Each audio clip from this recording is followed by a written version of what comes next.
நான் வீழ்வேன் என்று நினைத்தாயோ? எல்லோருக்கும் வணக்கம்.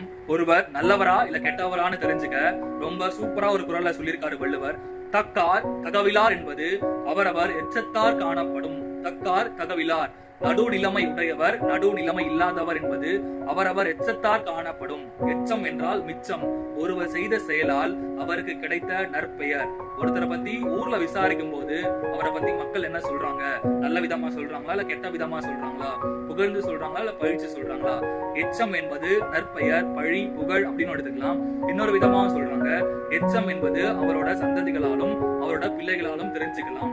நம்முடைய பிள்ளை நல்லவனாகவும் அறத்தின் வழி நிற்பவனாகவும் இருக்கணும்னா நம்ம முதல்ல நல்லவனாக இருக்கணும். அப்போ ஒருவர் யோக்கியர் அல்லது அயோக்கியர் என்பது அவரோட நற்பெயர், வழி, புகழ் வச்சும் தெரிஞ்சுக்கலாம், அல்லது அவரோட பிள்ளைகள் சந்ததிகள் வச்சும் தெரிஞ்சுக்கலாம். நன்றி.